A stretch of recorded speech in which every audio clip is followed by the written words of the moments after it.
Is it recording? I'm sorry. Yes, looks good. Okay. So we have our alternative membership requirements. So those dues are a little bit higher. They're $25, but they're due on the same day, March 30th. And we also have a little bit more volunteer credits. It's going to be 15 instead of 10, but same thing, 5 outside credits are allowed. Donations of $6, maximum of 5. Attend to events. Again, we might change that. And then follow us on social media, Rowdy Link. And then to qualify for this alternative membership, you do have to direct message Debbie on GroupMe or email the Student Psychology Association Gmail with your work schedule and school schedule to make sure that you actually qualify. And again, all those requirements are due on April 13th.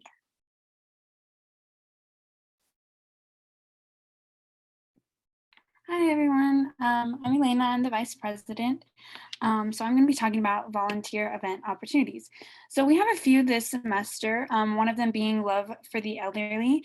And for that one, it is 1 credit per video, I think. They provide handwritten letters. Oh, I'm sorry. Letters or videos. To those elderly that may not have someone to talk to, it helps bring joy to elders and gives them inspiration to give back to the elders in over 60 countries and 6 continents, if you're interested in doing that. And we also have Road Runner Pantry. 6 items equals 1 credit, and they have to be actual items, not just like money. And then we also have 7 cups, which we are doing 1 credit per hour. And this offers free and anonymous online therapy. And it benefits teens 13 to 17, anyone that needs help, someone to talk to or struggling with mental health. I've signed up and used it before. It's a really great resource. It's just like talking to like, it kind of like talking to like a friend, like how you would like, guide them to solutions. And you also get credit for doing the training beforehand. Oh, you can go to the next slide, Alexis.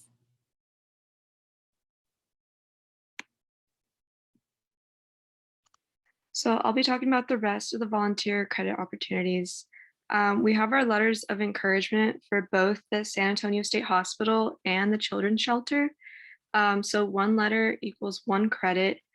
We have the addresses here for SASH, San Antonio State Hospital, and then the Children's Shelters right below that. To receive credit, you need to send a picture of the letters, but you also have to send a picture of you like mailing it in the mailbox. And that could be either sent to Debbie, the president, me, or Ethan Guerrero. And then we have our donations. So for the UTSA pantry, the photos of items must be sent to, again, the president or me or Ethan. And then the monetary donations have to be made out to Student Psychology Association, and they must be labeled accordingly and sent to the Cash App or Venmo, which we'll post on a later slide. So 7 Cups is an app. You download it, you sign up to be a listener, an active listener. And when you sign up, you don't automatically become a listener. You have to do a 30-minute training, which you do get credit for. And then after that, you get a page. It should say your username, your icon, saying, congratulations, you completed the active listening training. And then so for credit, you need to take a screenshot of that and send it to us, Debbie, me, or Ethan. And so once you completed the training, you can start chatting with people. 1 hour of chatting gets you 1 credit. And we realized that not all conversations last an hour, but as long as you have an hour in total, that counts as 1 credit. It can be with different people. So you need to screenshot the entire chat. Needs to be able to see the name and the timestamp of each message, but we don't need to see the content. So it is like, I know a lot of people forget, but it is really important that like we see the start time and the end time, so that, because that's how we get the credit, like the hours worth of credit. And then so those screenshots will be need to send to me, I'm sorry, the president or the volunteer coordinators. Again, you can blur out the actual conversation, but names and times need to be seen. So these are the instructions for Rowdy Link. You need to go to Rowdy Link, click on the icon in the top right corner. You press on the service hours button, and it should see like on the very bottom, it should say like service hours, add service hours, and you click on Student Psychology Association. So you write a description, doesn't have to be long, of what service credit you completed.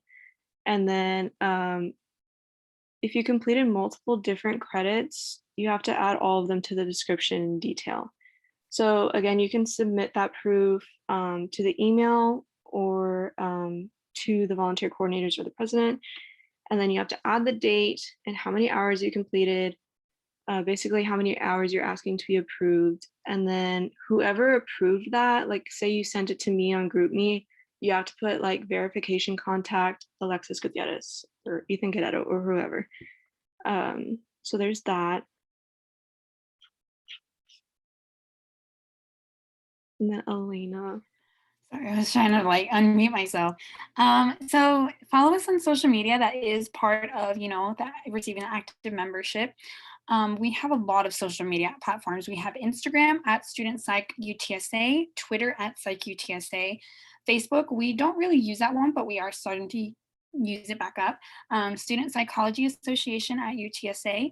The really important one is Rowdy Link Student Psychology Association, because that's where like we'll send the recap emails, and that's when you get the attached PowerPoints, and you can also find other important information, and our email as well. So you can email us and we can answer any questions you may have. And also another important one is YouTube, which is Student Psychology Association, because that's where you get these videos. Oh, you can go to the next slide. And also our GroupMe. So if you want to get your phone out, if you haven't already, you click the camera part and you hold it down to get that QR code that helps you join the GroupMe. But that is our official organization GroupMe for the spring 2021 semester. And it's important to note that this GroupMe is strictly for discussion regarding the organization, because I know a lot of people will say like, oh, I have an apartment up for lease. Yeah, like let's not do that, because it'll get like crowded and people don't find out important information about the organization. So anything non-related to the organization can be sent on our social GroupMe or our class/professor recommendations GroupMe. We have a lot of resources for y'all. So for access to those other GroupMes, just DM our president, Debbie. So just a little side note on this slide. Our February 16th meeting did get canceled due to the snowstorm. So it won't be counted for credit, but we're still gonna try and have Dr. MC to come and talk about it, but it won't be counted for credit. So we'll still keep it to the requirements of attending 3 to 5 meetings instead of 6.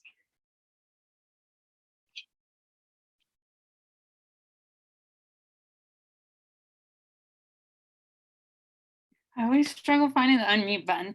Our meeting after this one will be March 16th, and that's going to be about journey through psychology. And so we're going to have a guest speaker, Michael Russo, and he's a former SPA president. In 2014, he received a psych and master's. So he's kind of going to talk about, how did SPA play a part in his like future career. The meeting after that is March 30th, which is about professional development. We'll have Sarah Good from the counseling center, the career counseling center, come speak to us, and that's when membership dues are due. And that's when the fall 2021 officer applications open, and we have another slide talking about that. April 13th is job searching during COVID, and we're going to have guest speaker again, Sarah Good. And that's when requirements are due. And then that's when the officer applications close. And then finally, we'll wrap everything up April 27th. Graduates will be presented. Fall 2021 officers will be announced, and you get to see a glimpse of what the next semester will look like.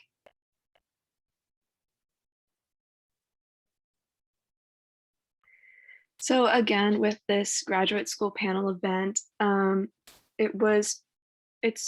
we're hoping it's postponed and not canceled. We're still trying to have it happen, but a lot of moving around has to happen.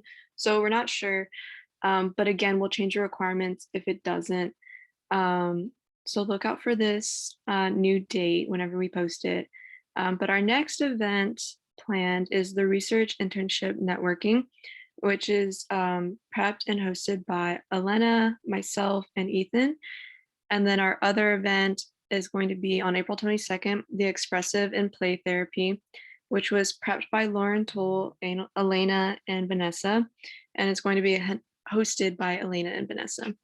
And yeah, all events will be hosted on a Thursday at 6 p.m. And again, just like this meeting, your face won't be shown in the recording. So if you want to turn it off, go ahead. If not, you're totally welcome to do that. And if you're unable to attend the events, again, send a message to Debbie Sosa, either through GroupMe or the Student Psychology Association email. And then we already had our social Let's Get Creative, which was Bob Ross paintings, all of that. I hope y'all went. And then our next one is this Thursday. It's going to be a game night. Sorry. We're gonna have breakout rooms with different games, charades, Pictionary, Kahoot. We're looking into I think it's called Scribble Leo or something like that. Elena could speak more on it. Yes, that's right. Okay, great. We're gonna have that, or we're looking into that. And then on April 1st, we have the movie night, which we'll do breakout rooms with various movie showings. And the socials are not required, but I highly recommend going to them because that's how I got involved and they're really fun to go to. So yeah, I hope to see y'all there. And then I'm going to pass this on to Elena again. Okay, so we have merch and it's awesome merch. If you are in San Antonio, you are available to pick it up in person.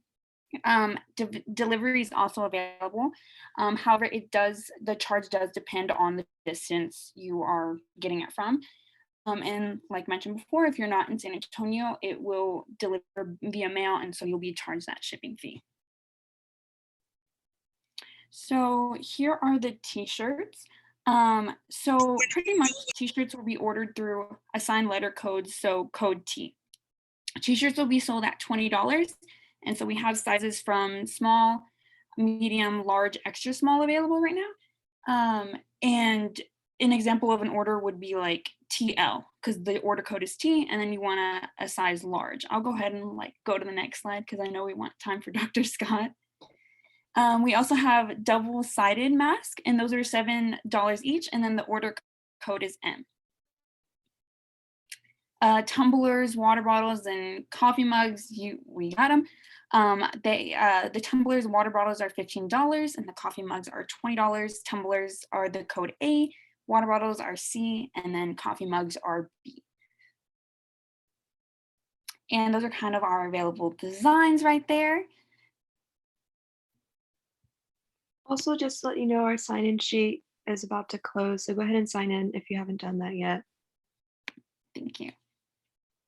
And those are kind of just examples of the tumblers and kind of codes that correlate with them. Same thing for the coffee mugs. You can go to the next one. And same thing for the water bottles. And this will all be available. So if you're like, oh my gosh, she's going through them, it's okay. We'll give you the slides.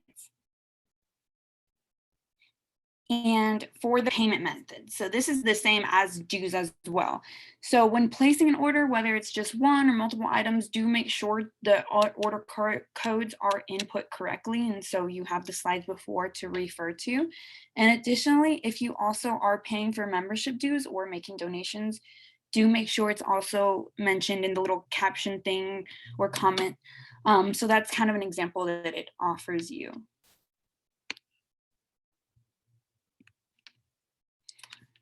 Yes, Mariah, it's actually right above I don't know if you see it, but it's like a link and you just click that link and you can sign in. Okay, sorry, you can go to the next one. And then finally, once you send the payment with the order via Cash App or Venmo, our treasurer, Fernando, or the president, Debbie, will DM you with the receipt and confirmation of your order and ask for delivery information. Reminder, if your items need to be delivered, you will be charged an extra shipping cost. So here are just the officer positions available for fall 2021. We have the secretary, public relations 2, volunteer coordinator 2, and advertising chair. And like you saw earlier in the meeting, the applications open on March 30th and they close on April 13th. If you do want more information, but not the application yet, go ahead and email Debbie Sosa. There's her email down there.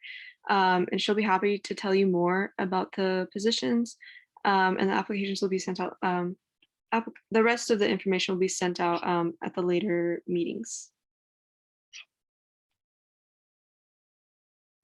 Okay, our next meeting is on March 16th, and our next social is on March 4th, and that will be the game night one. And now we're going to have Dr. Scott present. I have a little thing, because I have taken her before. She's amazing. I took her for couple and family psychology. She's a licensed clinical psychologist and a professor in the psychology department at UTSA. I'm going to keep it brief because I know you probably want to introduce yourself and tell about the work you do, and that's what this whole presentation is about. So take it away, Dr. Scott. Well, thank you all for having me. It's really great to be with you all and connect with you. Yeah, so I'm Shelby Scott, Dr. Scott. I am just finishing up my first year here at UTSA. It's been an interesting time starting right before COVID happened. I've mostly, I don't even remember where my office is at this point. So I just got started and then we went online. So I really value these opportunities to connect with students and share a little bit about what I do and just answer your questions. I really think a lot about kind of the term, I don't know if you've heard of it before, but sometimes referred to as the hidden curriculum, which is this idea that we use a lot of academic jargon and, academia can be kind of mysterious, and it's almost like you have to learn the language and the code of kind of what we do in academia. And so I tried to put a presentation together for you all to help explain some of the things that I didn't understand when I was an undergraduate, and hopefully give you some ideas about if you're trying to make decisions about going down, a clinical or a counseling kind of path for a career in graduate school, or if you want to go down more of a research-focused career. So I'm going to go ahead and share my screen. And if you have questions as I go along, happy to make this a discussion. Otherwise, I'm just going to kind of go through what I think is helpful information, and we'll see if we have some time at the end for questions. But I'm happy to, answer any questions you have, whether now or later. So clinical psychology and research psychology are two related but quite distinct and different paths in terms of what you do day to day in these careers. So I'm hoping today to answer kind of a few core questions that I thought some of you might have regarding just one, what's the difference? What's the main kind of difference between clinical and research focused careers? And then related to that, what does graduate school look like related to these different fields? A little bit of advice then about how to prepare a strong application and things that you might want to be thinking about. And I'll hopefully leave some time for questions. And actually, I would really like to know, just even in the chat right now, what year are most of you in? Because I don't know if most of you are, sophomores, juniors, seniors, but that could also be useful as I'm just kind of thinking through how to present some of this information as well. So if you don't mind throwing that in there, that'd be helpful. So while you're doing that, let's start with clinical, or what is often also referred to or is very similar, counseling careers. These terms can sometimes be used interchangeably, and I'll share a little bit about what distinguishes them. But in terms of clinical and counseling careers, these are careers where you work directly with clients and patients. So it's being, someone who provides counseling or therapy, and this could look a lot of different ways. Maybe you're working with children, maybe you're a couple and family therapist, maybe you're working in a VA, or you're working with military veterans, but you're providing some kind of clinical service to an actual human being in front of you or nowadays on your computer screen, right? But you're interacting with someone and providing that service. And you are also often conducting psychological assessments. So you're possibly doing intakes where you're trying to figure out, does this person have depression or anxiety or PTSD? You might be doing intelligence, IQ testing or learning disability testing, but you're doing a psychological assessments to try to come up with an appropriate diagnosis when someone is struggling in some area of their lives, and also just to kind of track their symptoms over time. And clinical and counseling careers require licensure.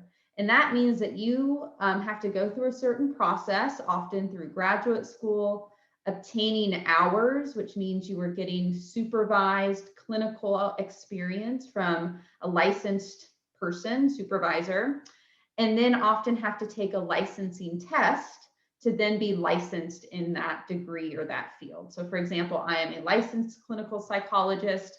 A master's level degree might be like a licensed professional counselor. So where might clinicians work? This can be a variety of different places. One of them might be independent practice, where you set up your own kind of one-stop shop, right? Where you're just doing your own independent practice with clients. You might work at a hospital where you see patients in an inpatient setting, which would be people who have been hospitalized because they're in crisis, for example, or maybe at a hospital, but in their outpatient center, which means they're not hospitalized. They're coming in for their one therapy appointment and then going back home, maybe once a week or something like that. You can work in community centers, outpatient assessment clinics. These can be things like, assessment clinics for children with learning disorders. So you are just seeing, each child one time for 6 hours to do a battery of tests and then kind of diagnosing that learning disorder. You could work at a VA, nursing homes, schools, universities, so many different places. So clinical degrees, some of them will be a little bit more focused on helping you get to some of these different places, but there's a variety of different places you can work to provide clinical services. So I also thought it would be helpful to just distinguish these two terms, clinical versus counseling, since they are used often interchangeably. And they're very similar. The main distinction is that clinical tends to focus a little bit more on psychopathology. So you are working with people typically with diagnosed DSM disorders. And the DSM is the big book psychologists use that contains all the criteria for different psychological disorders, including depression, anxiety, PTSD, but also some of the more severe disorders like schizophrenia, bipolar disorder, personality disorders. You will get training in how to kind of treat these. Well, counseling is just a little bit more broad in general. So counseling degrees might focus more on general approaches to counseling, how to enhance wellness. Typically, colleges will have a counseling center where maybe students are going to just kind of talk through stressful things in their lives, what the stresses of being in college, being away from home. But we'll also work, obviously, with students in that example who do have some of those disorders, but just typically they're not working with folks with quite a severe psychopathology. So the other thing I just thought it'd be very useful to distinguish, which you might already know, but what is a psychologist versus psychiatrist? So a psychologist, particularly a clinical psychologist, has a doctoral degree, typically a PhD in clinical psychology, or a PsyD, which I'll share a little bit more in a second. And you're trained in how to give, how to do therapy and psychological assessment, like I just talked about, as well as research. And this is not a medical degree. You cannot prescribe medications, right? Don't know how to do a physical exam, right? I wouldn't know what to do if someone told me to do that. But a psychiatrist is a medical doctor. They've gone to med school, and then after they finish their med school classes and their rotations, they then do an additional residency in psychiatry. And they might get some training in how to do therapy, but most of what they focus on is how to prescribe medications, particularly for more kind of severe or complicated disorders. So, primary care physicians, which are kind of like your typical doctor you just might see for your wellness exam every year, they can prescribe some medications for like depression and anxiety, but typically you would go to a psychiatrist if you had a more severe or kind of complicated disorder, like maybe multiple diagnoses or, psychosis, things like that. Okay, so that's a little bit of a crash course in clinical careers. So then what is research? What are research-focused careers? So some of the common aspects across research-focused careers is that you are designing and in some way involved in research projects, which to me means you are trying to actually contribute to the scientific literature on a particular topic, right? You are looking to answer new questions. And along those lines, you are doing things, if you're wondering like day to day, what am I doing? I am coming up with questions that I think are interesting or important to answer, and then coming up with projects that would help me answer those questions. You might spend a fair amount of time getting projects approved by your IRB, which is the institution's review board, to make sure your projects meet all their ethical standards. You're designing questionnaires and protocols. You're working to recruit participants. You're analyzing data. You're writing up the results of your analyses. And particularly if you have a doctoral degree, you might be directing a research team. Other common aspects of these careers include grant writing. So even though I get a salary from the university, we are highly encouraged to seek what's called external funding, which means we apply for grants, for example, through NIH, the National Institutes of Health. And if we get a grant, it just is really helpful across the board because I can actually have a grant cover part of my salary. So the university doesn't have to cover that. Or they might, that grant might allow me to only have to teach one class instead of two, and then pay someone else to teach that class. So you're actually bringing money to UTSA if you get most major grants. So that's part of why we're highly encouraged to do that. And you might also get money to hire more graduate students, for example. And then a huge part of this job is publishing empirically reviewed papers. So going through that whole process of writing up manuscripts, submitting them, having them reviewed by reviewers, integrating their feedback, and then trying to go through that process of your papers getting published. So in terms of where research career folks with these types of degrees might work, they can be some similar places to where people with clinical degrees work, but just the focus can be a little different. So one of the most common career paths for research-focused degrees is to go into academia, right? So that's like me. And within academia, you might do both a combination of research and teaching, which is what I do. So I have a research lab that I'm building, and both graduate students and undergraduate students who I supervise. But you also might work in kind of the research-focused centers within hospitals or VA medical centers. So you might have research-focused psychologists who are doing the research in these centers, and then you might have clinically focused psychologists who are doing therapy. And so both of those types of careers can exist in those places. But you also might work in some other types of settings, like working for the government or a public policy firm or a business even.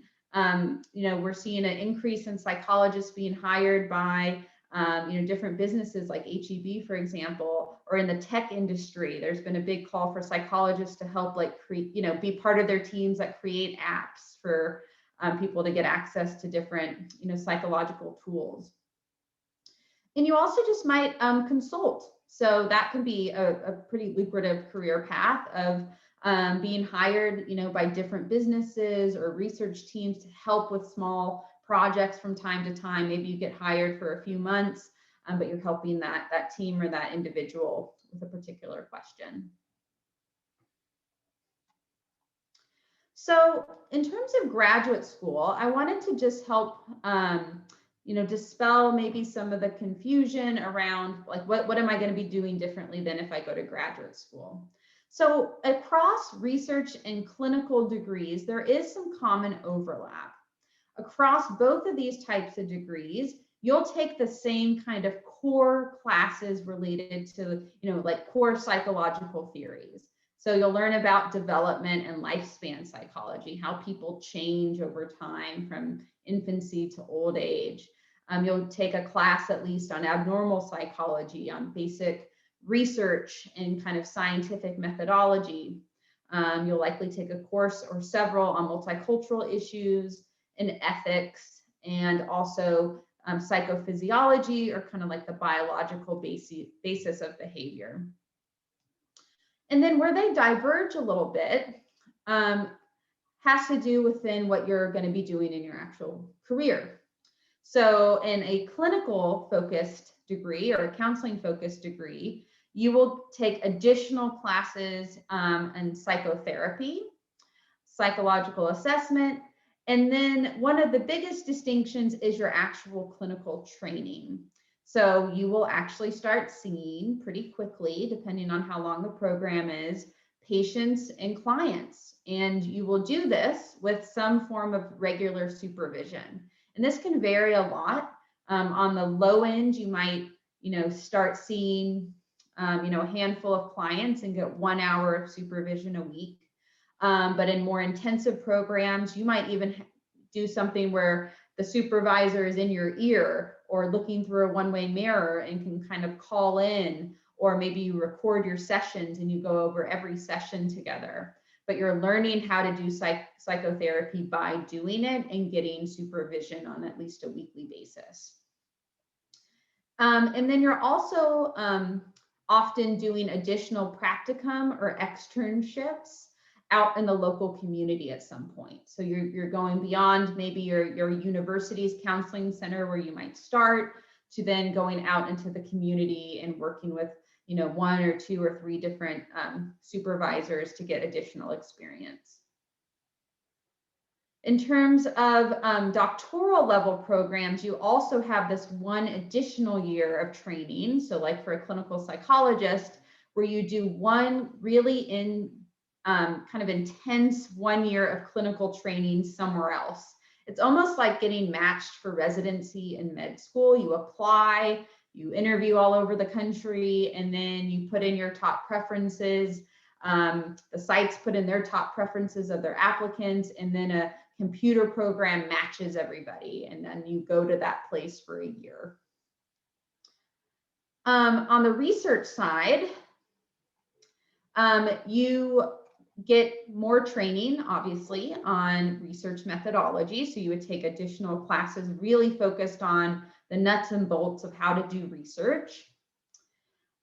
You often would take quite a few additional statistics classes. So going from kind of your introductory statistics to just more complex models, looking at longitudinal data, looking at what we call multi-level modeling, which is, where you might have children within classrooms, within schools, within states, and how you kind of control for different things, how to work with really large data sets, these kind of aspects.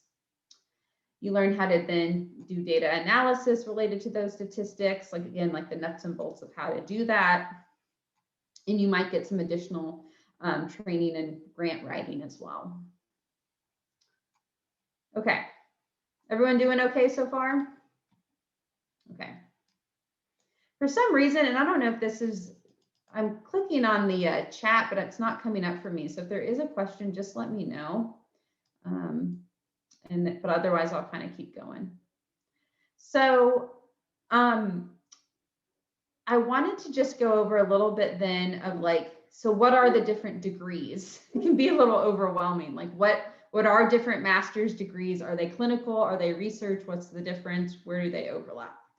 So these are master's level degrees, which often means you go right out of your bachelor's degree, and you typically would go for 2 years, 2 to 3 years. So there are quite a few different types of clinical and counseling degrees. You might get your master's in psychology or a master's in counseling and psychology, master's in clinical work and psychology. There's school psychology programs, sports psychology, forensic psychology. There are some programs focused more on child and adolescent psychology, and there are some focused on marriage and family therapy. And I also threw social work in here, even though that's not technically psychology, but it is a very closely related field where you can do therapy.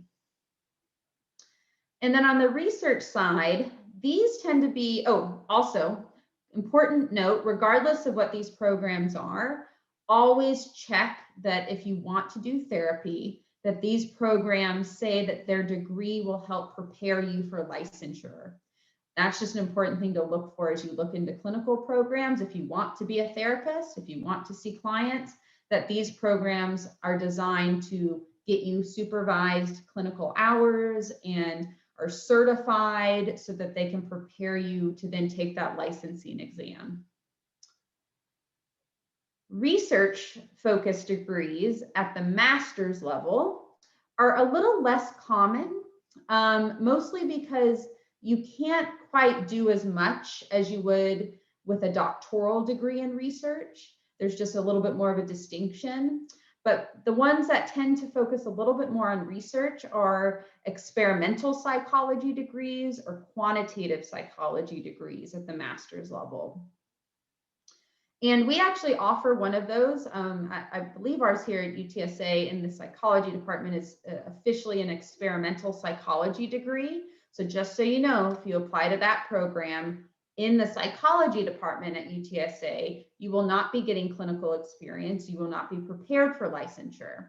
You would be getting a research-focused master's degree. However, we do have another program at UTSA through the education department that does have a master's in counseling degree. So just important to know those differences when thinking of where you want to apply.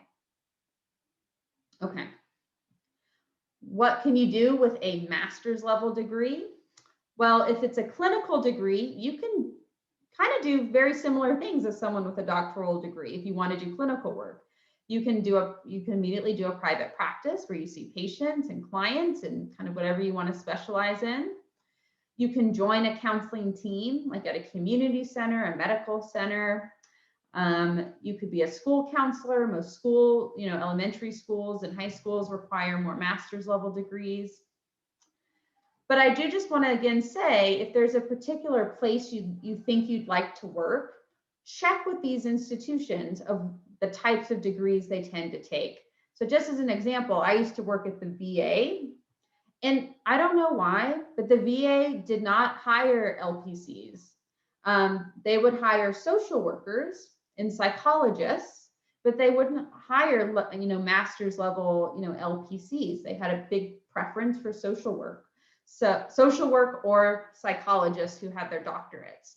So if you want to work at the VA, for example, I wouldn't recommend getting your LPC, but maybe there are community centers and medical centers where this is, more commonly they desire LPCs. So I encourage students to check with those types of centers and places.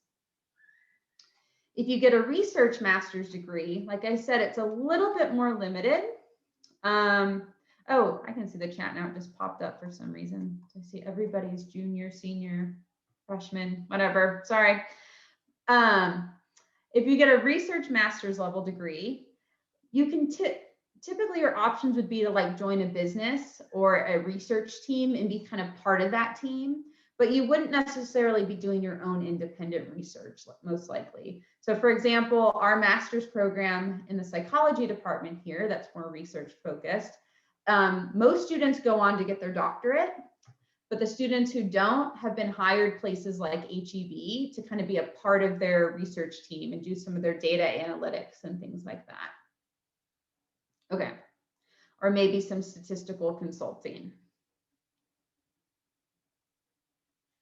So in terms of doctoral degrees, I put the Venn diagram a little bit more overlapped because I think some of these degrees are actually a little bit more overlapped as you get a little further along. So on the clinical side, you can get a counseling PhD or a psychology doctorate, or what's called a PsyD. These are doctoral degrees that are heavier on the clinical and counseling side, but you do get some good research experience. You're going to get advanced research experience compared to your master's degree. On the exclusive research side, meaning again, you don't get any clinical training, we have a lot of PhDs in psychology, like social psychology, developmental psychology, experimental psychology, cognitive psychology. And these degrees, these are all PhDs, I should have mentioned that here, psychology PhDs. These degrees often go into academia. So a lot of your professors in the psychology department here have these types of research-only degrees. And then there's the clinical psychology PhD, which again is what I have. And this is really a degree that gives you heavy experience in both. So you get the clinical training, but you also get kind of equal training in research. And then within that field, you can specialize in a few different areas like adult psychology, child and family psychology, or health psychology, which are things like, people with medical disorders or conditions and how psychologists can support them. And so in general, if you're wondering like, why would I need a doctoral degree versus a master's degree? One of the biggest advantages on the research side is that you can really be an independent researcher, right? You can direct your own research lab. You can go into academia or a medical center and apply for grants and build your own research labs. And that's just not really possible with a master's degree. You're not going to get hired to be kind of that lead of a research project in that way. You can be a professor at a university. And the other advantage is if you want to go into clinical work, you can charge more for your services, right? So you have a more advanced degree. So, throw that out there. It might take you longer to get that degree, but you can charge more for them. And that varies a lot across the country, but it's typically at least $150 an hour for like independent practice, but it can easily be $300, even higher, depending on how specialized that degree is and kind of ethically how comfortable you feel charging people that amount. I don't do independent practice right now, but when I was in California for my internship, it was pretty striking how high people could charge people for degrees out on the West Coast. Okay. A few other things, and then I'll open it up for a few questions. A lot of people just like to know, like, how much do these degrees cost? And there's something that I think is really important to know. If you get a PhD in psychology, that's like a clinical psychology degree, a social, developmental, cognitive PhD, most people might not know this, but most of these programs cover your tuition and provide you with a stipend. So you basically can get this degree for free. There's no college debt or close to it. And you get a little stipend. It might not be enough to fully live on for a lot of people. I can't remember what mine was. It was like a little over $1,000 a month when I was in Denver. But it paid for like rent and a little bit of groceries, The reason that is because these programs are so competitive. They often have very small cohorts. So like my cohort when I was at the University of Denver was 5 students. So they're very particular, and then they invest a lot in you. They invest a lot of time and money in you. And so that is why they're so competitive, where the acceptance rate tends to be 5 to 10%. Yes. If you get a PsyD, which you still become a psychologist, like I mentioned, but these programs typically don't cover tuition, so you will possibly have to get loans or take on some debt, and they typically don't provide a stipend. But the advantage is they're a little less competitive to get in, and you still get to be a psychologist, right? So And they tend to be a little shorter in time too, because you're not getting as heavy of the research focus.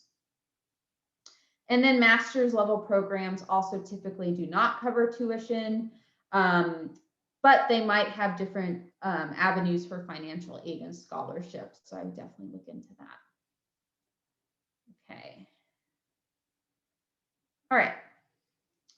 So the very last thing, and I'll let you all kind of look at this a little bit more and I can share slides, but I have some information about preparing for graduate school and kind of what is typically looked at. I wanted to just emphasize a couple of points here, which is getting strong letters of recommendation. And a strong letter of recommendation is typically from a professor or a supervisor who has a real personal working relationship with you. And by that, I mean they've supervised you on their research team, or they supervised you in writing an honors thesis, or they supervised you as you volunteered or did an internship with them. And it's best if these letter writers know you for at least a year on a regular basis. This is ideal. I know you can't always make that happen. I know COVID is happening, but if you have time, this is like what you want to strive for, particularly for doctoral programs.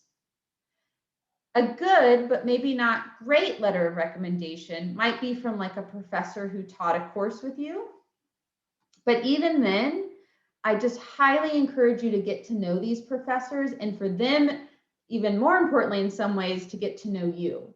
So the reason I've started to say this at the beginning of all my classes is I'm sometimes getting students after the semester is over or at the very end asking for letters of recommendation, and I just don't know them, right? Maybe, especially even now with Zoom, sometimes people don't even have their cameras on. And so even if you've asked questions in class or attended class or got an A in the class, your letter's just not going to be as strong as if you were going to office hours, if you were meeting with that professor regularly. If you tell them early in the semester, you're likely to get a direct response about what you need to do to earn a strong letter of recommendation. But just highly recommend not emailing professors like after the semester's over and saying, I don't know if you even remember me, but I was in your class. Can you write this letter of recommendation for me? Because when that happens, all I can do is say, you attended my class, you got an A, you seem to do a good job. But most of these programs actually want you to write about a lot of specifics. They want you to write about the student's writing ability. Are they organized? Do they have critical thinking skills? Do they have a good understanding of research? Do they complete tasks in a timely way? They actually ask us to rate those things, and it just becomes difficult if that person doesn't know you well. Okay. So my apologies. I was thinking I didn't realize I only had kind of the second half of the hour today, so my presentation was a little longer. But I'll just put up some information here, and again, I can share these of just ideas of what I would encourage you to do when applying to graduate school. One other area I wanted to emphasize is if you do want to go into a research-focused program, particularly a doctoral degree, to seek research experience early. So as sophomores, as juniors, these doctoral level programs are becoming, really competitive. So they typically are looking for folks with at least a year of research experience, who have presented a poster at a conference, these kind of things. Now you might say, oh my gosh, I'm already a senior, I didn't get research experience, what do I do? I say still try. Maybe you just volunteer a little bit after graduation, or you might just want to get your master's degree first and then kind of gain that experience before applying to a doctoral program. Okay, so let's see. Okay, here's my other advice.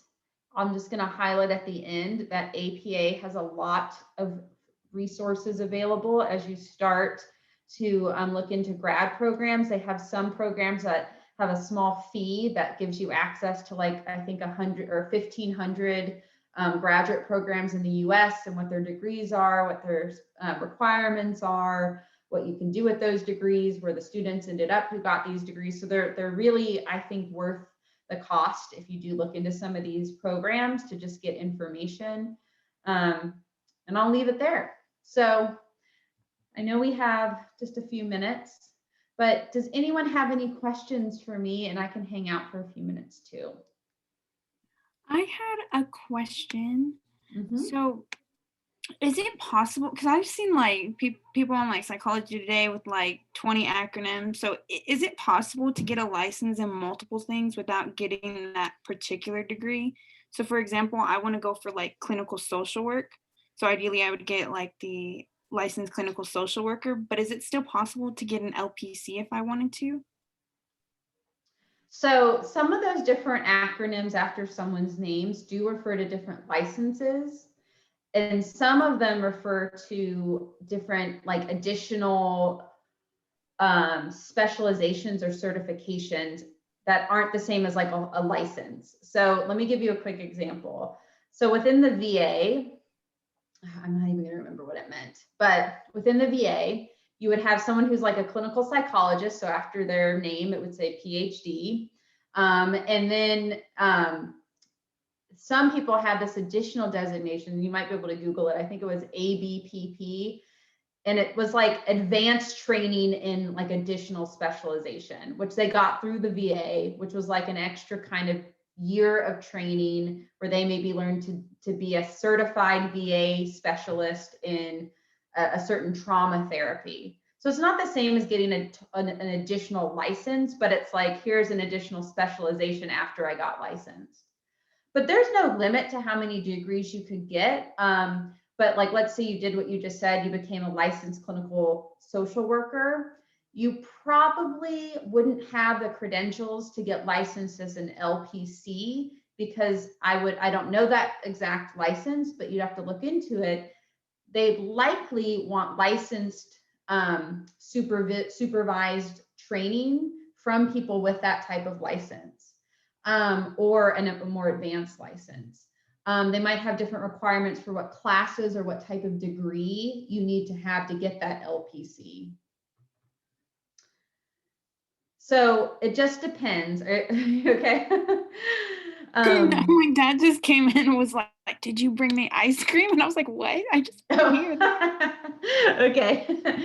So yeah, I would just say, if you for some reason want multiple degrees, look up the requirements for that degree in Texas, because they can also vary a little bit within Texas. They're each going to have their own test associated with it, and they're each going to have the specific hours and what counts as a supervised hour. And then they're also going to have their own requirements of the degree you need to have and what that means.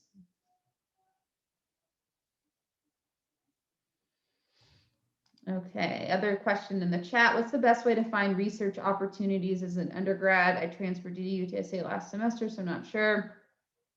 I say go to the psychology department website, look up all the faculty, and email people who you are interested in working with. I kind of had this on one of the slides. I didn't go through as much, but I think your best chances of finding a research opportunity is to send a professional, professional tone. In other words, not like, hey, I want to work in your lab, right? Like it needs to be a little bit, I think it's helpful to be a little bit more formal than that. So for example, it might say, Dear Dr. Scott, I'm Teresa, and I just transferred to UTSA. I'm a psychology major. I'm really interested in doing research. Your lab sounds really interesting to me because, and then like explain why it sounded interesting to you. I'm thinking about going to graduate school, and that your lab might be a good fit for my interests. And then attach, if you have, a little resume. But the more specific you can be, the better. The students who kind of email and say, hey, I don't know what this is, but I saw that there's research and, just, are you interested in working with me? I'll usually respond, but I'll respond with those types of questions like, why are you interested in working in my lab? Do you even know what I study? Or, so the more kind of work you can do up front, the better. Yeah, do your research about their research is a great way to put it. because the factor that's going to come in for me when choosing undergraduates to work in my lab is that they've thought about this, that they want to, that they're serious about learning how to do research and possibly going to graduate school. You know, last semester, I think I had 6 students contact me that were interested, and I could only take 1, you know, so I had to think through, like, which student do I see as being a good fit for this lab, interested in this lab, and has shown, you know, giving me some confidence that they would do a good job. So that's what I would suggest you do, and email multiple professors if you're interested in all of their labs, but still, you know, make your email specific to each one of them as to why you might be interested. Other questions? I had a quick question. Yeah. Yeah, so I'm actually a music major, but like I'm kind of towards the end of my degree, and I recently decided to kind of add a major in psychology. So I was kind of just wondering, I guess, how to find like specific jobs within the psychology field, because I'm kind of interested in like what you said with clinical psychology, and especially like within the VA. So I guess I'm kind of asking, you know, are there like internships that you could do or that kind of stuff, because I'm kind of just now getting introduced to a lot of these things. Sure. And so you're asking about kind of ways to get those experiences as an undergrad to then go to grad school? Yes. Okay, yeah, I think I'm still learning myself, so if other folks have had some ideas and success too.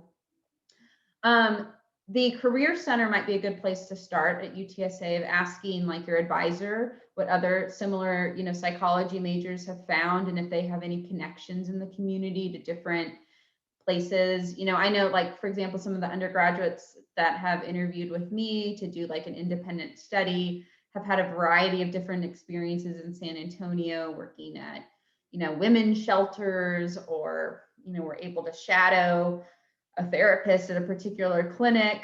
So I don't know, I think that like these types of organizations, the Student Psychology Association, PsyChi, the UTSA Career Center, those are all going to be places to kind of figure out where there's already established connections. And I also think it's okay to do your own search. You know, I think this is a field where often it does take kind of knocking on a few doors before you find an opportunity. And so, for example, like if you have any sense of the type of population you might be interested in, it might be useful to just search around if there's any centers in the area that focus on that, or have any opportunities for undergraduates to kind of get some experience or volunteer. Okay, thank you. Yep. And I see a comment that the Career Center has been really helpful for some of you, so that's great. And I know we're past the hour, so I don't want it, like I said, I can hang out for a few minutes. So, but I also want to respect people's time if you do want to leave. So just know that that's fine. I don't know if the leaders of tonight's meeting want to say anything to wrap up for those folks, but then I can hang out.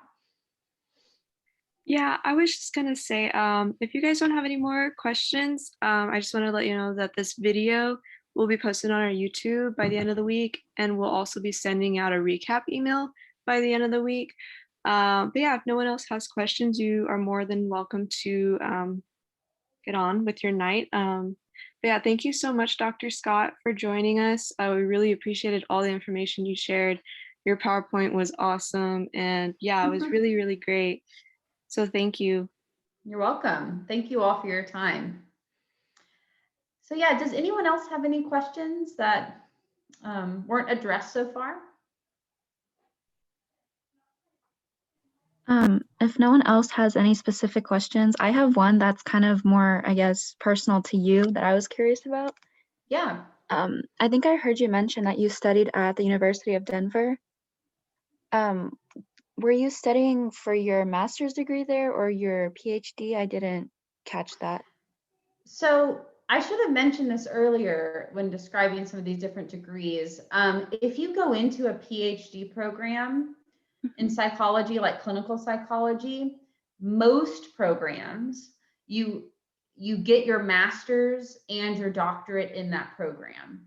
So I went from my bachelor's degree, which I got from the University of Houston, into that clinical psychology PhD program. And it's just kind of at year 2, you've met the requirements for your master's, but you just keep going. You don't like pause and do anything with it yet.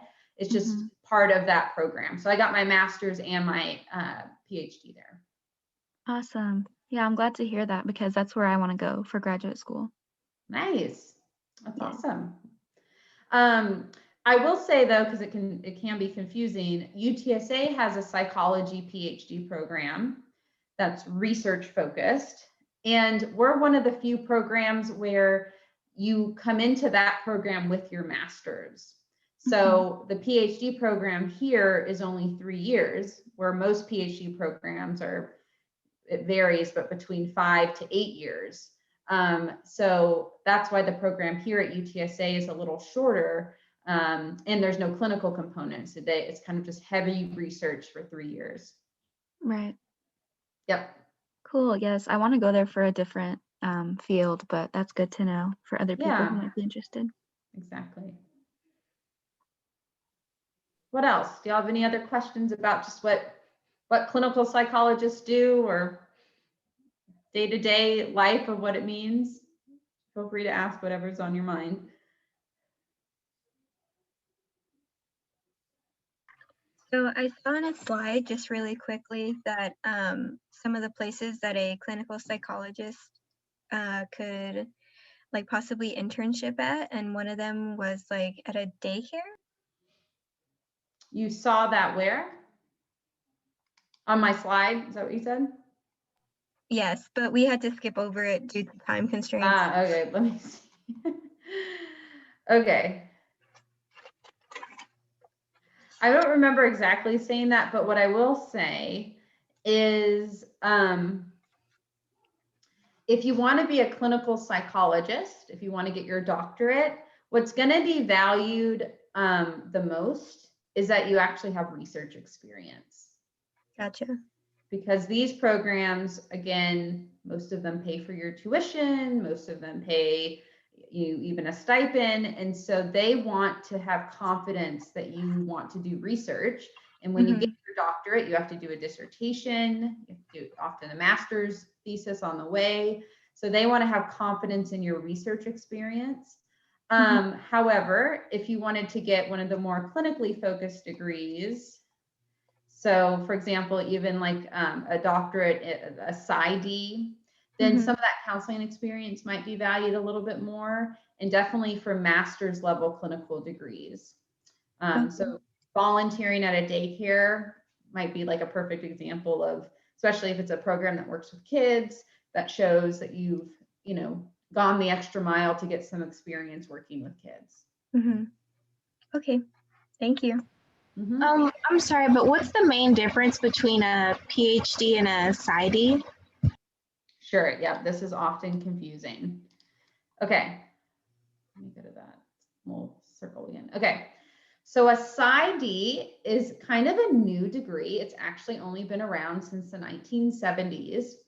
It is a degree where the goal is still to get licensed and become a clinical psychologist. It's confusing because you still get to call yourself a clinical psychologist, but your degree is actually called a PsyD. And the difference is that these programs don't have as much as a focus on research. You still get some research training, but it's not as intensive because they really are training you to become clinicians. That's the goal, for you to be a doctoral level clinician. So you're gonna do therapy or you're gonna do assessments. They're not training you for the most part to like be a professor that runs a research lab. While a clinical psychologist with a PhD is the one where you get training in both pretty equally. So as you can see, the PsyD program I put is a little shorter. Those can be 4 to 6 years. I would say they're, though, typically closer to 4 years, while a clinical psychology PhD can take 5 to 8 years. So for me, it was like, I think on average, it's around 7 years, because you're also getting equal amounts of research training. Okay, thank you. Oh, and the one other difference I mentioned is PsyD programs you typically have to pay for. but they are a little less competitive to get in.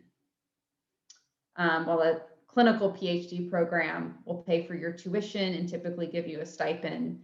I can't say that 100%, but that is kind of the expectation for most of those programs. Okay. And you said psychiatrists, they can do psychotherapy, but they have to get training in that. Right. So typically a psychiatrist, well, not typically, all the time, what it means to be a psychiatrist means you went to med school. And the purpose of med school is to really learn how to treat, the human body. And so what psychiatrists will do, I wouldn't say exclusively, but almost exclusively, most psychiatrists focus on psychiatric medications. That's just what they have this, incredible amount of experience with. So they know how to combine, psychiatric medications to treat, in particular, more kind of severe disorders.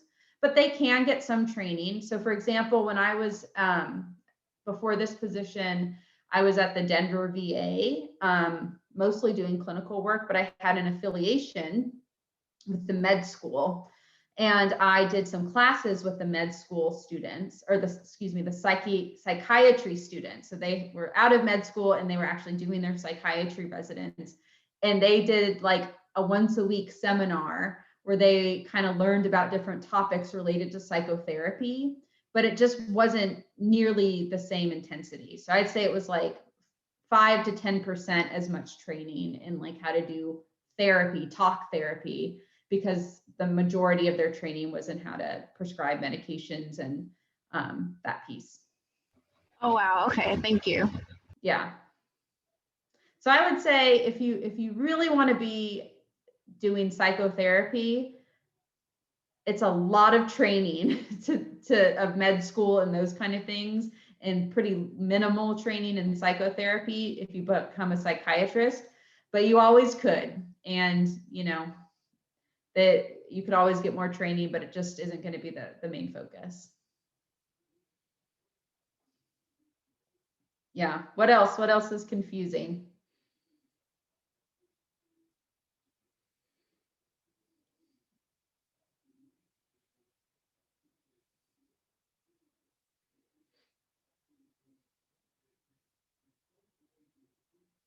Okay, maybe we don't have any more questions.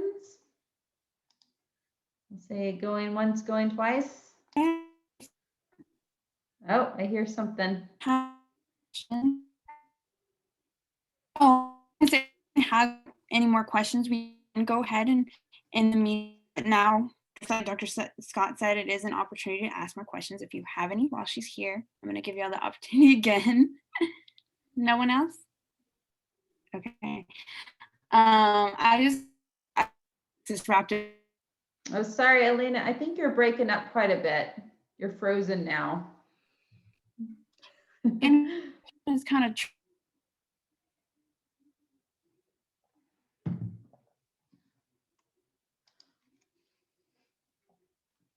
okay. I think we lost Elena, but I think she was wrapping up the meeting. I'm back. I hope y'all can hear me. I don't know. Yeah, I can hear you. Okay, I'll probably do it without my camera. That way the connection isn't that rough. But I just wanted to thank everyone for coming. Dr. Scott for the wonderful presentation. Like I said, I literally missed the sign up sheet because I was so in just all that information. And just Alexis for helping me host it. And Debbie for giving us the opportunity to do that. It was cool. I've never done that before. And everyone else, members, officers, for coming out today, especially after the snowstorm. I know it was crazy and it was not fun for any of us. So I just want to thank everyone for coming out again. Thank you for having me. It was nice to connect with you all. Have a good rest of your evening. Thank you. You too. Bye.